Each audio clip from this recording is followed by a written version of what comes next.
qué es lo que pasa también en el cemento? ¿Entienden? Entonces, vamos a ver el día de hoy esto, ¿no? ¿Por qué finalmente es que se mueve pues, un movimiento, ¿no?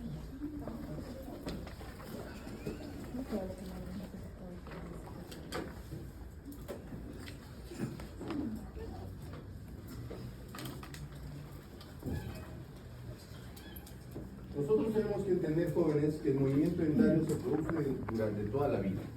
Esto es así. Toda la vida hay movimiento dentario. Y eso es obvio, ¿no? Si ustedes notan lo que ha pasado en su boca, si en caso alguno de ustedes ha tenido alguna extracción, quizás de alguna pieza dental, por ejemplo, si le sacaron la primera molar inferior, ¿qué es lo que pasó con la segunda? ¿Cierto? Yo pienso pues que si aquellos que han tenido extracciones han notado que la segunda molar inferior se ha mesializado, pero muchas veces no se mueve a cuerpo entero, sino se mesiongula, ¿cierto? ¿Y qué es lo que pasa con el antagonista? Se extruye, ¿cierto? Entonces, eso es lo que sucede cuando hay pérdida de alguna pieza dental. Entonces, yo puedo decir, bueno, entonces el movimiento dental es fisiológico. Sí, es fisiológico. Es fisiológico, ocurre durante toda la vida. Así es. ¿Me entienden? Entonces, y ahora, el movimiento también, cuando está en erupción una pieza dental, lo hace de manera lenta. Hay algunas piezas que, por ejemplo, hasta de ancianos, que muchas veces no se sabía si tenía o no una muela, y te vienen a la consulta y te dicen, doctor, no sé por qué me duele en el sector posterior, con prótesis y todo. ¿Y qué es lo que sucede? Su tercera molar está en proceso de erupción aún. Eso se da. Entonces, ¿a qué se debe eso? Bueno, simplemente pues el movimiento dentario se da durante toda la vida. O sea, una pieza dental nunca termina de perder la fuerza de erupción. Entonces, lo que tratamos de hacer en ortodoncia, es tratar de simular, es tratar de emular el movimiento fisiológico que se da durante el proceso de erupción. ¿Entienden? Entonces, si ese proceso fisiológico, doctor, dura mucho tiempo, nosotros tratamos de hacer que con estos aparatos sea el menor tiempo posible, entre comillas, para que no haya ninguna afectación o menor afectación posible en los diferentes tejidos que circundan a las piezas dentales, ¿no? Para eso se ha tenido que estudiar qué es lo que sucede, pues, reitero, en los diferentes tejidos, ¿no? ¿Qué es lo que sucede cuando se le aplica una carga mecánica, sea por tracción o sea por empuje? Si yo quiero mover una pieza dental, por ejemplo, de esta posición A a una posición B, y yo sé que hay hueso al costado mío, entonces se ha podido determinar, jóvenes, que para que una pieza dental comience a moverse siquiera, tiene que pasar que en el lado de tensión haya una reabsorción, en el lado de presión, ¿entienden? Y en el lado de tensión que estoy dejando tiene que haber una posición de hueso, ¿entienden? O sea, es como que yo estoy caminando en una piscina, ¿cierto? El agua la tengo acá y estoy caminando, ¿cierto? Siempre va a haber agua al lado mío, ¿entienden? Entonces, eso tengo que tratar de que eso suceda, ¿entienden? Porque no es que yo le hago un hueco acá y me voy allá, simplemente dejo otro hueco acá, ¿entienden? No es así. Tiene que haber una reabsorción por un lado y tiene que haber una aposición por el otro. Entonces se ha podido determinar, jóvenes, que para que yo me comience a mover como diente, tiene que aproximadamente un 30-40% de hueso a donde me estoy dirigiendo, tiene que haber una reabsorción de ese hueso. Y jóvenes, todo esto sucede con un proceso que se llama aposición, reabsorción. Aposición, reabsorción. Siempre habrá reabsorción por un lado y siempre tiene que haber una aposición por el otro lado. Y eso siempre tiene que tratar de mantenerse en las mismas condiciones. Vamos a ver qué es lo que sucede pues con la encía, ¿no? La encía es un tejido conectivo predominante, un tejido conectivo que básicamente está compuesto pues, por fibras de colágeno, ¿cierto? ¿No? Se ha podido demostrar que básicamente todas las fibras del ligamento periodontal y las fibras también de la encía, doctores, se reparan aproximadamente pues en 2 a 3 meses. En 2 a 3 meses lo que pasó producto de esta carga mecánica que fue aplicada a una pieza dental, eso se reparó en 2 a 3 meses. Sin embargo, doctores, las investigaciones también señalan que hay ciertas fibras que no lo hacen en ese tiempo, sino que requieren mucho más tiempo. Y esas sobre todo son las fibras supracrestales. Fibras supracrestales que se encuentran en la encía, ¿me entienden? Y esas fibras supracrestales se encuentran de la encía al diente, ¿me entienden? Entonces, ¿qué es lo que sucede con esas fibras?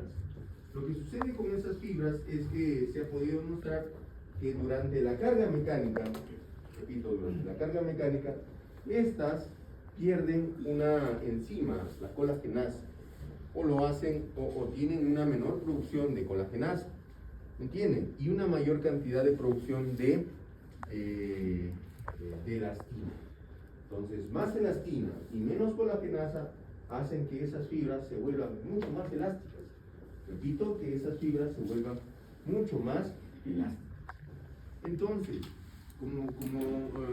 como quiera verse desde este punto de vista, o sea, al haber mayor cantidad de elastina y mayor cantidad de colagenasa, va a ser recontraelástico. O sea, si yo me estoy moviendo acá, está bien, me muevo porque se me está generando una fuerza, pero tengo en mi memoria gran cantidad de elastina. ¿Me entienden? Tan es así que cuando se retira la carga, trata de volver. ¿Me entienden? Entonces, eso se ha podido demostrar. Entonces, doctores, para que eso no suceda, las investigaciones señalan que debe de pasar aproximadamente un año. Un año de que una vez quitada la carga, esas fibras ya no sean tan elásticas, sino que se pongan o que se reparen en la posición nueva en que se encuentra un diente. Incluso hay estudios que señalan que eso puede durar hasta 5 años. ¿Entienden? O sea, es un montón.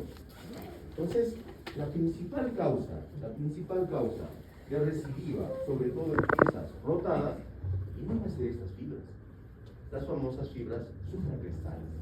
¿Me entienden? Entonces, ¿qué es lo que se recomienda para esto? Bueno, se recomienda que utilice el aparato de contención el mayor tiempo posible, ¿cierto? ¿Cuánto tiempo de permanencia debe estar un aparato de contención? Mínimo, es un año, ¿me entienden? Pero hay estudios en que dicen que puede ser hasta 4 o 5 años y hay protocolos de esa contención. Por ejemplo, te dicen, el primer año que lo utilice 24 horas, ¿ok? 24 horas tu aparato de contención. El siguiente año que lo utilice por las noches. El tercer año que lo utilice 3 a 4 veces por la semana en la noche. El cuarto año y el quinto año de la misma manera. ¿Ok? Entonces, de esa manera se garantiza que esa posición nueva que se está obteniendo de los dientes se trate de perennizar el mayor tiempo posible. Repito, el mayor tiempo posible. Al grupo creo que de ayer les explicaba y les decía, ¿no? Bueno, creo que fue en otro lado. Les decía, ¿no? El apillamiento, doctores, se cataloga en tres modos de apillamiento. Un apillamiento leve, un apillamiento moderado y un apillamiento severo. El leve, 0 a 3 milímetros. Moderado, 3 a 6. Y el severo, de 6 a más. Se considera, repito, se considera normal. Repito, se considera normal de 0 a 3. O sea, doctor, si me hiciste el tratamiento de ortodoncia y luego se movió el quito, ¿eso es normal o te reclamo? Es normal, no puedo yo contra la parte biológica. Y eso es así. ¿Entienden? ¿Siempre va a haber recidiva? Sí, siempre lo va a haber. Pero otra cosa es que haya 6, 7, eso está mal. Yo estoy mal. Por eso reitero, se considera hasta normal de hasta 3 milímetros de apillamiento. ¿Ok? Entonces, estas fibras, doctores, que son los principales responsables de la recidiva en ortodoncia. Ahí pasa. pacientes en que se le indica incluso una contención hasta de por vida. Sí lo es, sí lo hay. Pacientes en que, por ejemplo, se está inclinando las piezas dentales, se está tratando de compensar una clase 3, se está vestibularizando los superiores y se está lingualizando los inferiores, y se le dice, esto va a tender a volver. Entonces, es mejor que utilice la contención en el protocolo que les dije, ¿no? Primer año, 24 horas, segundo año por las noches, tercer año, cuarto año y quinto año, utilízalo 3, 4 veces en la noche. ¿Me entienden? Y eso va a hacer que esto se mantenga el mayor tiempo posible. Sobre todo en pacientes también que tengan diastemas, esos son los peores. Pacientes con estema, esos recidiva en forma 100% casi segura, ¿no? Ahora, doctores, si no hay una manera pues de tratar de que estas fibras, y si las corto, doctor, sí, es posible. A eso se llama fibrotomía supracrestal. O sea, agarro mi bisturí y cuácate miércoles, le meto por todo el surco, ¿cierto? La llegué a cortar, punto. Se acabó, muerto el perro, muerto la rabia, como se dice, ¿cierto? Entonces, esa manera también hay. Pero eso tiene ciertos efectos colaterales. ¿Qué efectos colaterales tiene? Recesión gingival. Recesión gingival, ¿me entiende? Una diferente posición nueva de la encía. ¿Y qué tal es en un lateral? ¿Qué tal es en un central? No va a quedar bien, ¿cierto? Si es un posterior, miércoles, ahí quedó. Pero si es un anterior, eso muchas veces genera recesión gingival, una alteración de la encía, del fondo del surco, ¿entienden? Y eso es su efecto colateral, ¿ok? Bueno, ya ustedes ya evalúen en algún momento si en caso eso sea lo mejor, ¿no? La mayor cantidad de fibras del ligamento periodontal, doctores, a los 2 a 3 meses ya se repararon, ya se recuperaron a como eran, y eso es lo mejor. El ligamento periodontal, doctores, es el tejido mediador más importante. Reitero, el ligamento periodontal es el tejido mediador más importante durante el movimiento de ortodoncia. Mediador, repito, mediador. Este tejido, doctores, es el que realmente percibe la tensión mecánica de carga y también inmediatamente al percibirlo emite una gran cantidad de eventos bioquímicos necesarios, repito, necesarios, indispensables para que haya movimiento de ortodoncia o para que haya movimiento de carga. ¿Cuáles son, por ejemplo, doctores? Por ejemplo, las citoquinas, las prostaglandinas. Todo esto parte de estos mediadores bioquímicos que nacen de este ligamento periodontal. Entonces se requiere, doctores, que este ligamento periodontal esté sano. Por supuesto que sí. Repito, es indispensable que este tejido esté completamente sano. O sea, un paciente con enfermedad periodontal, ¿estará indicado para ortodoncia? No. Así de simple, no. Porque ya se ha visto que pacientes que tienen enfermedad periodontal y se les hace tratamiento, o pacientes que han adquirido enfermedad periodontal durante el tratamiento de ortodoncia, lo que sucede es pérdida de inserción. Es pérdida de inserción, un aumento o sea, en otras palabras, se forma una bolsa periodontal, un nicho ecológico tremendo de gran cantidad de bacterias, y eso lo que va a hacer es una periodontitis. Así de simple. Entonces, no está indicado que un paciente tenga una enfermedad periodontal, ni siquiera gingivitis. Repito, ni siquiera gingivitis. Y es común, repito, es común en pacientes portadores de brackets, la gingivitis, sí, lo es. Sobre todo en pacientes adolescentes, donde, por un lado, sí, pues son cochinos, ¿ok? Y por otro lado, es el factor hormonal. El factor hormonal en ese momento, pues, condiciona a que haya mayor probabilidad de que tengan una gingivitis, ¿me entiendes? Entonces, doctores, hay que controlar mucho en esos pacientes. Y en muchas ocasiones, doctores, es necesario parar el tratamiento. La literatura lo dice así. ¿Por qué? Porque estoy diciendo es el mediador más importante, ¿me entienden? Y si hay alguna alteración, va a haber enfermedad periodontal, va a haber periodontitis, va a haber disminución de altura de crestas óseas. Y eso no está bien. Entonces, lo que se suele hacer, doctores, si se hace, pues, se le advierte, ¿no? Señora, mire, ¿sabe qué? Esto no está yendo bien. no está yendo bien. Su hijita tiene que cepillarse más. Sí, pues ya le he dicho, sí, cochinita. Ya no sé, señora, usted ve cómo. Pero no tiene que haber eso. Llega un momento en que si no lo hace, se le dice al paciente, ¿sabe qué? Paramos el tratamiento. Paramos el tratamiento, pase a periodoncia. Pasa a periodoncia, y en periodoncia lo que hace ya muchas veces, ya no hay solamente inflamación gingival, sino ya hay una hiperplasia. Y lo que se hace ahí es una gingivectomía, perdón. Y eso, uno, está caro, pero sí no saca el ancho ahí. Dos, doloroso, es incómodo.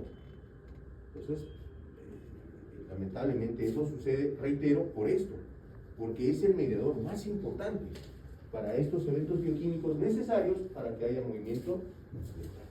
Doctores, su tasa de renovación es tremenda. Este tejido, doctores, actúa como una esponja. O sea, este es el diente, ¿cierto? Todo esto blanco sería pues el ligamento periodontal, ¿no? Entonces, es como si fuese, doctores, es como si fuese pues una esponjita con la que a veces nos duchamos, ¿cierto? ¿Entienden? Y estos acomodan durante la carga masticatoria a este diente que se mueva dentro de ese hueso. ¿Me entienden? Lo que no tiene el implante. ¿Me entienden? Esto sí tiene. Entonces hace que ese diente se mueva dentro del ligamento periodontal durante el acto masticatorio. Pero si se sigue aplicando la carga, doctores, estos ya empiezan así, pues, como reitero, es como si tú tuvieses una esponjita. ¿Qué es lo que pasa cuando tú la pisas en la ducha? Sale agua, ¿cierto? Lo mismo sucede acá. Cuando esto ya es una carga en forma constante, ese líquido interno sale de ese ligamento periodontal, pero ya con una serie de mensajeros bioquímicos que te dicen, algo está pasando acá. Llamen a los bomberos, por decirlo así, pero en realidad son los osteoblastos que tienen que venir, que tienen que acudir de acuerdo a la zona donde se está generando la carga mecánica. Es realmente importante y su tasa de renovación es tremenda. Uno de los tejidos más importantes de renovación de tejido, ¿no? Bien, y el cemento, doctores, el cemento es tal cual el hueso alveolar, es tal cual, con una única salvedad, es que es no vascularizado, ¿entienden? Es no vascularizado. Al ser no vascularizado, doctores, si al hueso, vamos a hacer una analogía, si al hueso yo le empiezo a generar una carga mecánica, lo que va a generar ese hueso es una reabsorción. Así de simple, va a generar una reabsorción de hueso. Entonces, doctores, si yo le aplico la misma carga al diente, ¿va a generar reabsorción? No. ¿Por qué? Porque es no vascularizado. Esa es una diferencia muy importante, doctores. Por lo tanto, es el tejido mediador más importante, protector de las raíces durante la carga mecánica. Este soporta eso, soporta la carga mecánica y hace que no se reabsorba. Lamentablemente, doctores, escúchenme esto, doctores, lamentablemente, cuando existe un tratamiento de ortodoncia, siempre hay una absorción de raíz, siempre lo va a haber. Esto es así, esto siempre va a haber una reabsorción radicular. Y es normal, se calcula entre un 7, un 8 hasta un 10% de la longitud radicular. Y esto es así, no puedo yo irme en contra de eso. ¿Y qué dientes son los que más comúnmente se reabsorben? Son los incisivos. Son los incisivos, doctores. Por eso es que se les manda a tomar una radiografía periapical. ¿Ok? Por eso es que es necesario saber la longitud radicular, ver la relación corona y raíz. ¿Ok? Y dentro de los incisivos, ¿cuál es el que más se afecta? El incisivo lateral. Repito, es el incisivo lateral. ¿Pero por qué, doctor? Obviamente porque ese es el que es más inclinada la raíz hacia el distal. En otras palabras, toda pieza dental que tenga mayor dilaceración, esa va a generar mayor resolución. Sí, no. Es necesario entonces considerar la longitud radicular al momento de iniciar un tratamiento de ortodoncia. en algunas ocasiones, doctores, así, drásticamente se dice, en este paciente no hay que hacer ortodoncia. Imagínense un paciente biprotruso. ¿Se imaginaron? Ya. Donde sea necesario retraer todo eso hacia atrás para mejorar el perfil. ¿Ok? Técnicamente quedaría mejor, ¿cierto? En ese paciente. Plum, placa. Y si su relación coronarradicular es 1 a 1, nos fregamos. En ese paciente no está indicado ya el tratamiento de ortodoncia. ¿Por qué? Porque se va a reabsorber más. ¿Me entienden? Y ese paciente puede ser que al reabsorberse más le duren menos los dientes. Un estornudo y pum, salen volando sus dientes. No es una exageración, ¿cierto? Pero en ese tipo de pacientes ya no está indicado la ortodoncia. ¿Me entienden? Entonces, en ese paciente que se le dice, no, en tu condición, por esto, no se recomienda un tratamiento de ortodoncia. Ponte carillas, ponte lo que fuese, pero de otra manera no se puede. Entonces, el costo-beneficio es deleterio para ti. En tu caso, no se recomienda. ¿Cuánto de reabsorción es? 7 a 10%. ¿Ok? En todo paciente va a haber eso. El hueso alveolar. Arquitectónicamente existen dos tipos de huesos, ¿cierto? Un hueso trabecular y un hueso compacto, ¿cierto? Doctores, el hueso compacto tiene mayor cantidad de sustancia inorgánica y el hueso esponjoso tiene menor cantidad de sustancia inorgánica, ¿me entienden? Entonces, obviamente, es mucho más fácil penetrar, es mucho más fácil mover a un diente cuanto mayor cantidad tenga de hueso alveolar. ¿Y dónde encontramos, hueso trabecular? ¿Y dónde encontramos esto? ¿Hacia vestibular, hacia palatino o hacia mesial vía distal? Mesial distal, pues ahí voy a encontrar mayor cantidad de hueso trabecular. A ver, me voy contra la cortical. No, ya no. Ya fue. Ahí no puedo yo hacer un movimiento. Es más, muchas veces se utiliza esa tabla vestibular, en otras palabras, es una técnica que hacía Charles Pitt, donde yo metía mi raíz intencionalmente a esa tabla. Y eso funciona como si fuese un implante, un mini tornillo. ¿Entiende? Y ese diente no se mueve. ¿Ok? Entonces, eso hay que considerar, doctores, durante el movimiento de ortodoncia. ¿Ok? Yo, cuanto mayor cantidad de hueso trabecular tenga, el movimiento va a ser mejor, va a ser más rápido. Ahora, el modelado, o en otras palabras, el hecho de la reabsorción, de hueso, necesario, repito, necesario para que un diente se mueva de una posición a otra, doctores, es controlado por quién? Por un factor mecánico de carga. Doctores, esto métanse en su cabeza, doctores, y esto lo hemos visto en ortodoncia 1. ¿Por qué generalmente, o por qué se produce un movimiento de los huesos, por ejemplo, abajo y adelante, del maxilar superior, de la mandíbula, abajo y adelante? ¿Por qué? Porque hay una tracción mecánica. ¿Y esa tracción mecánica quién lo da? El tegumento, la piel, la musculatura, te jalan abajo y adelante. ¿Me entienden? Y esa tracción mecánica es traducida sobre el hueso en una reabsorción y una aposición de hueso. Entonces, bajo ese principio, si eso hace que haya reabsorción o aposición de hueso, ¿qué pasa si le aplico intencionalmente una carga? Entonces, eso va a hacer que inmediatamente se activen todas las celulitas para que haya una aposición y una reabsorción, ¿no? Es una adaptación funcional necesaria, ¿no? Y ojo, escúchenme, siempre tiene que haber, pues, ese efecto que nosotros denominamos efecto Coupling. Efecto Coupling. ¿Qué es el efecto Coupling? Coupling es, reitero, como hace un momento decía, yo estoy en la piscina y sigo caminando, estoy hasta el cuello, pero estoy caminando y en todo alrededor mío debe de haber hueso, ¿cierto? O agua, perdón. Lo mismo es el diente. ¿Entienden? Yo debo de generar ese tipo de movimiento. Cuando yo muevo el diente, la misma cantidad de hueso acá, la misma cantidad de hueso acá, siempre tienen que mantenerse. A ese efecto, donde yo reabsorbo una cantidad de hueso y aposiciono una cantidad de hueso, se llama efecto Coupling. ¿me entiende? Y eso es lo mejor. El mejor movimiento dentario es cuando se produce ese efecto Copley, ¿me entiende?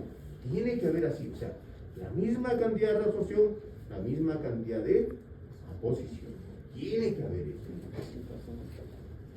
Doctor, ¿y qué requisito es necesario para que se produzca ese efecto Copley? Pues porque es obvio, ¿no, doctor? Usted me dice eso, pero ¿qué requisito debe haber? Ahorita lo vamos a ver, pero les adelanto. O sea, tiene que ser una fuerza controlada. ¿Me entiende? No porque yo le aplico más fuerza voy a moverlo más rápido, no. Porque voy a necrosar, voy a generar zonas de hialinización. ¿Me entiende? A eso tiene que ser una fuerza controlada, a esa fuerza que se llama fuerza óptima. ¿Y qué es fuerza óptima? Es una fuerza menos intensa que genera una respuesta casi máxima. Repito, esa es la definición biomecánica de fuerza óptima. Fuerza óptima entonces es una fuerza menos intensa que genera una respuesta casi máxima. ¿Y esa respuesta casi máxima qué es? No una absorción. Copley. Aposición, reabsorción. Aposición, reabsorción. ¿Ok? Eso tiene que darse, doctores. Entonces, esa fuerza óptima para cada diente, ¿lo habrá? Sí, de acuerdo al movimiento que usted quiera hacer. Por ejemplo, para giro versal, una pieza dental, 75 gramos fuerza.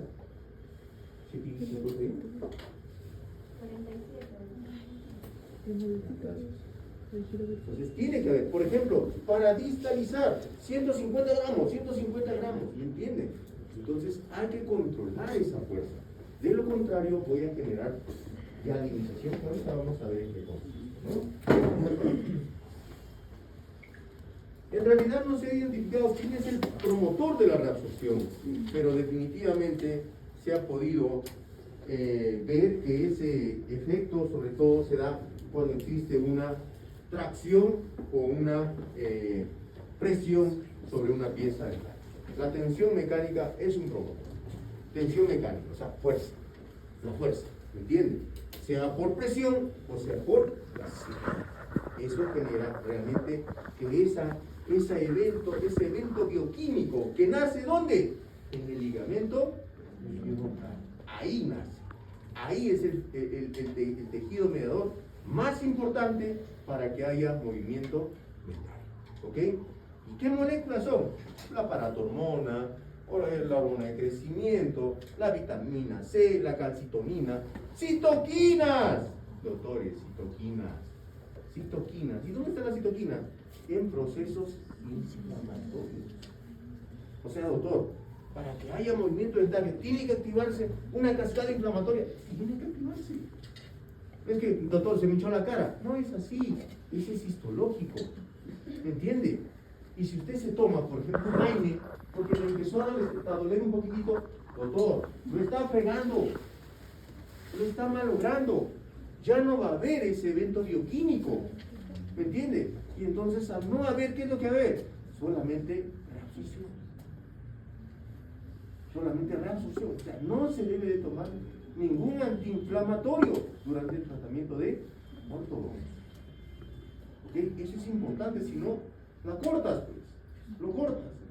Pero puedo tomar, se han hecho investigaciones también, que por ejemplo el acetaminofén, o en otras palabras, el paracetamol, no pasa nada. ¿Ya? O no es que no pasa nada, es lo mínimo que genera un alivio, sí, pero no a expensas de reabsorción de hueso.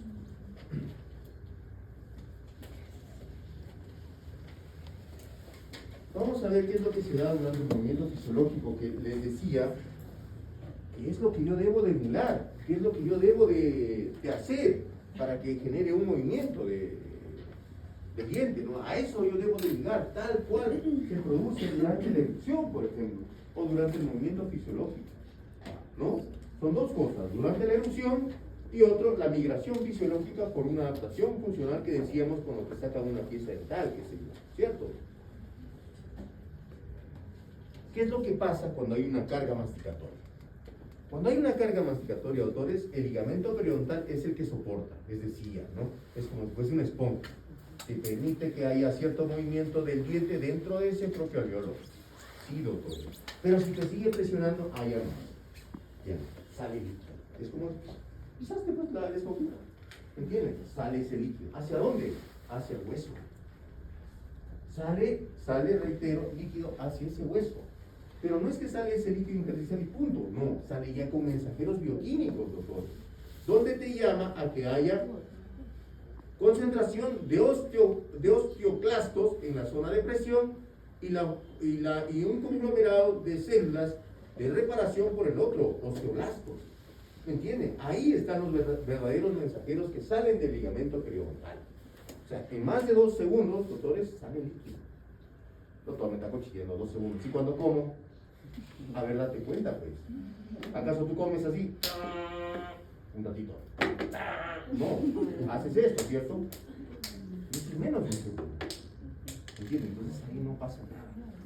¿Me entienden? Pero ya cuando te genera esa fuerza constante, doctores, ya sucede esto, ¿no? Y una fuerza constante te genera una remodelación.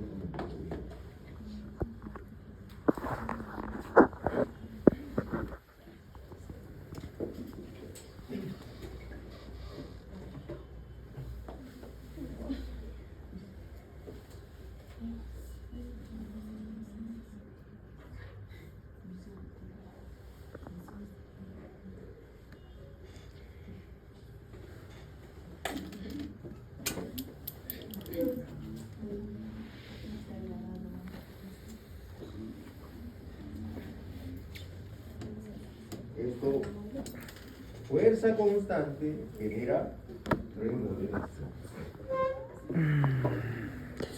Doctores, eso es fisiológicamente. ¿Qué es lo que sucede cuando hay un movimiento de ortodoncia? Son 3 etapas. 3 etapas en las que se produce el movimiento.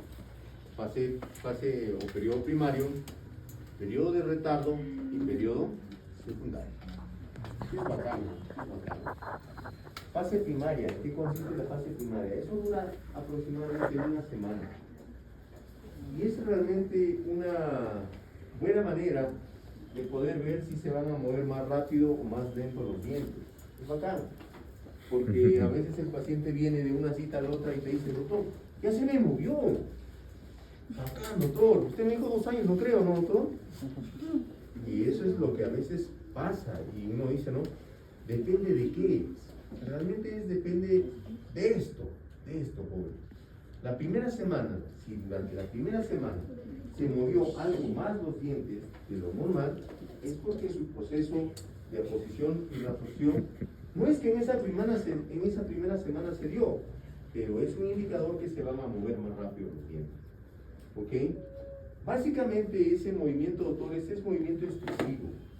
No es porque haya una aposición y reabsorción. Escúchenme esto y métanselo bien a su cabeza. El proceso de aposición y reabsorción en humanos, repito, en humanos, todos somos humanos, no nadie es de Marte, ¿cierto? Entonces dura 30 días. ¿Ok? 30 días. ¿Ok? No hay pues ningún marciano acá. ¿Entienden? Entonces se le cita al paciente por lo general cada 30 días. No le puedo citar yo cada semana, no le puedo citar pues cada rato. ¿Por qué? Porque estaría sobrecargando de fuerza al paciente. Y al sobrecargar la fuerza, ¿qué es lo que estoy haciendo? Reabsorbiendo. Reabsorbiendo. ¿Ok? Entonces es normal, repito, en humanos, que ese proceso dure 30 días. Bien. Entonces, doctores, ¿qué es lo que sucede en este periodo primario? Esto es básicamente el movimiento extrusivo. Imagínense, este es el alveolo y este es el diente. Si ese diente debe de estar así, pero está así, el braque, por ejemplo, está generando una fuerza. Entonces, ¿qué es lo que hace con el diente? Lo que hace es esto. ¿Entienden? Dentro de su alveolo trata de moverlo. Pero no es que ahí generó aposición y reabsorción del hueso al toque. No. Es básicamente a expensas de lo que está en el ligamento periodontal para rotarlo, derrotarlo, lo que fuese. Pero no hay una aposición y reabsorción del hueso. ¿Ok? Eso es importante que usted sepa. ¿Y cuánto se mueve? De 0,4 a 0,9 milímetros. Y eso básicamente se activa por el AMP cíclico, adenosín monofosfato, ¿no? Doctores, se ha podido determinar que una vez que pisaste ya la esponjita, salió ese líquido, ¿me entiendes? Ya empezó los eventos bioquímicos a full, a montón. Bacán, listo. a los 2 a 3 días, los osteoclastos ya están en la zona de presión. 2 a 3 días ya están en la zona de presión. ¿Para qué? Para la fuerza.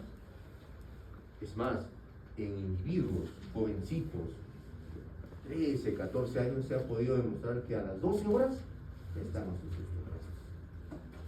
Qué bacán, ¿no? El proceso de reparación es inminente en jovencitos, es rápido, ¿ok? Esto sucede, en otras palabras, durante la primera semana. La primera semana.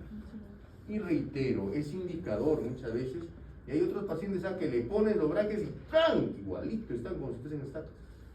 En ese paciente ya se le dice, en el tuyo va a demorar quizás un poquito más, porque bueno, no se ha movido mucho y eso hace pues que es un indicador, le explicas lo que te estoy diciendo ahora, es un indicador de que eso probablemente sea un poco más lento su movimiento, pero va a haber movimiento, sí, va a haber. Ahora, y el dolor, ¿hay dolor, doctor? Sí, pues, porque te dije va a haber inflamación, ¿cierto? Sí, se va a ver ahí. ¿Hay dolor? Sí. ¿Cuánto tiene que durar ese dolor? Solamente pues de 2 a 3 días, no más. Y el paciente a veces dice, no, doctor, la marcamos cuando usted le ha pasado, entonces sentí dolor, doctor, y después ya no sentí nada, no se me mueve nada. No es así, no es así. Se está moviendo, se está generando ese proceso. ¿Entienden? O sea, no es que en todos los pacientes va a doler en la misma intensidad. Es de acuerdo al umbral de cada paciente. Si a un paciente le dolió acá, a otro acá, a otro acá. ¿Entiende? Y otro mucho más bajo. ¿Me entiende? Hay maneras de poder saber, sí, sobre todo en chicas. Me gustó un artículo que leí hace algunos años atrás en el American Journal o en el Anglo Orthodontics y asociaba el dolor en chicas. ¿Cómo se podría, en qué chicas duele más el tratamiento de la ortodoncia? Y se pudo comprobar que en aquellas chicas que tienen dismenorrea duele más.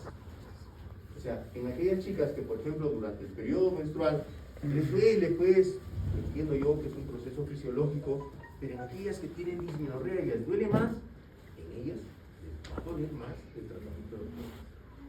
Acá me gusta ese artículo, ¿no? Luego, ¿qué viene? El periodo de retardo. El periodo de retardo. ¿Qué es el periodo de retardo, doctor? El periodo de retardo se va a dar sí o sí en todo paciente.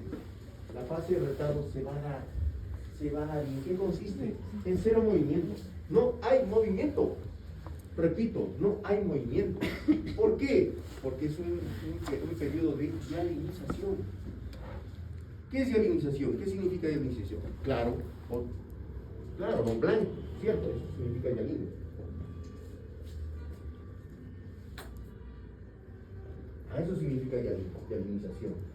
¿Y por qué se produce la hialinización, doctores? Por la presión, pues. ¿Qué es lo que pasa cuando estás sangrando? ¿No te haces un torniquete? Sí, acá, no sangra. Lo mismo sucede en los dientes, pues. Son vasitos tan chiquititos que en una determinada presión te hace que haya una cierta necrosis en cierto lado.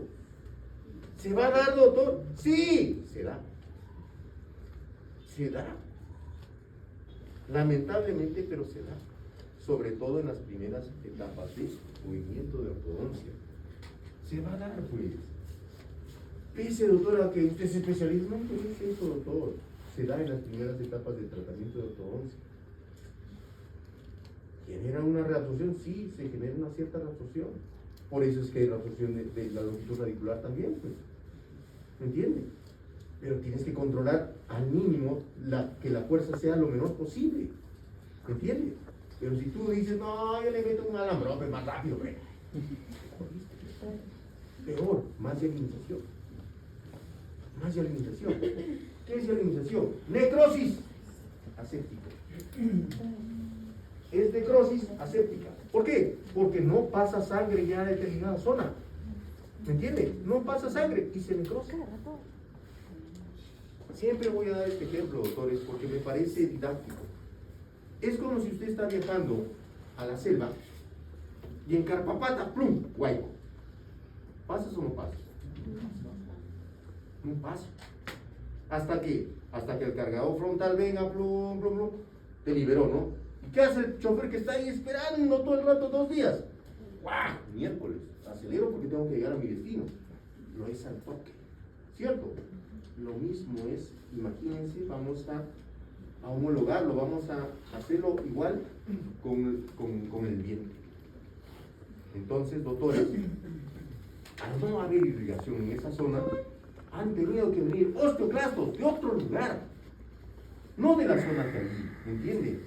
Los osteoclastos vinieron de otro lugar, plum. Los cargadores frontales vinieron y limpiaron toda esa zona que ya es muerta, ¿me entiende? Plum, lo limpiaron. ¿Y qué hizo el diente? Porque le están jalando hacia ese lado. Salió todo el último pedazo de necrosis, plum, se vino ahí, inmediatamente. Bacán, ¿se movió el diente? Sí, se movió. ¿De un día para el otro? Sí, de un día para el otro. Pero dejó un huecazo. ¿Me entiende? Y eso no es adecuado. ¿Por qué? Porque tiene que decir, como les decía hace un momento, coping, ¿no? Yo caminando en la piscina, ¿cierto? Y eso ya no se ve. Va a haber reabsorción mayor que una aposición. Y eso no es bueno, por supuesto que no es bueno. Entonces, doctores, ¿esto se va a reparar? Sí, se repara.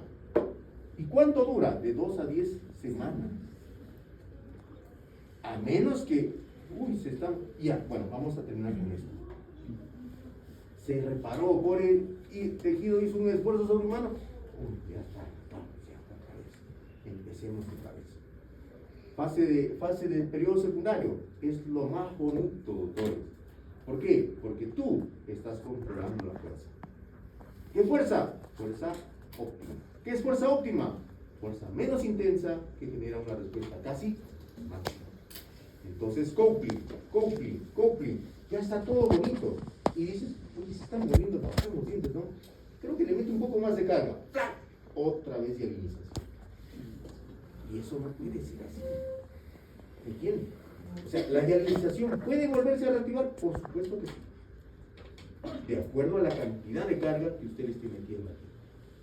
¿Entienden? Entonces, esos son los periodos que se producen durante el movimiento de ortodoncia. Pero el proceso de aposición y de reabsorción, ¿cuánto dura? 30 días. 30 días.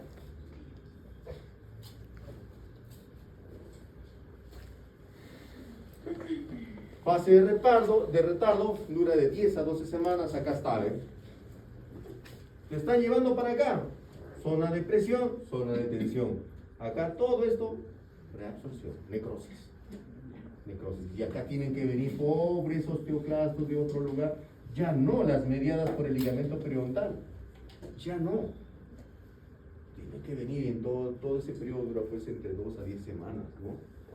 Depende de la edad, sí. Cuanto más viejos somos, más condensado es nuestro hueso. ¿Ok?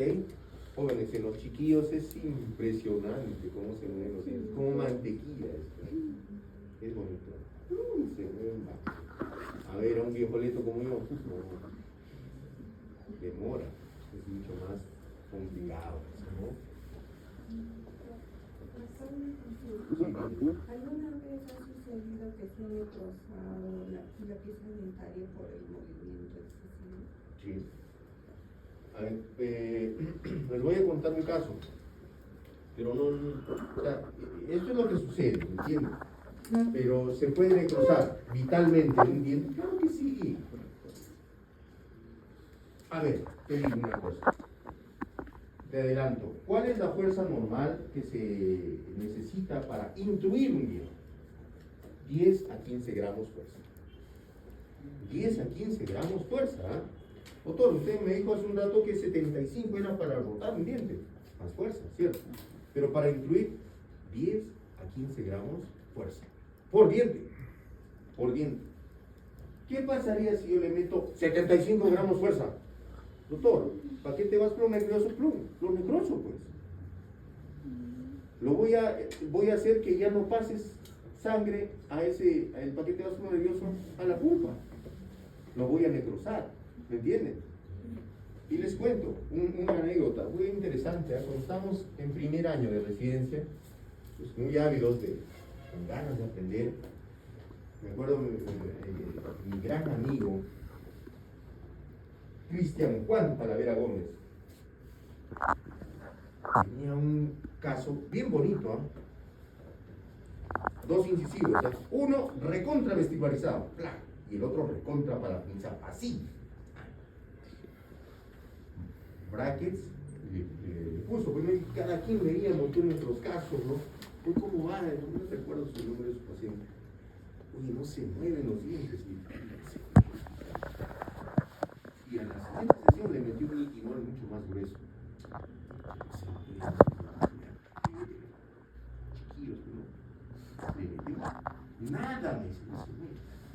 Y de una cita, a la siguiente semana, el paciente le llama y dice, doctor, ya se movió, ya estaba acá. ¿Sí? Ok, ya se movió. ¿Qué pasó? Pasó todo esto, lo que les dije. Vino el paciente y un cambio de coloración de piel.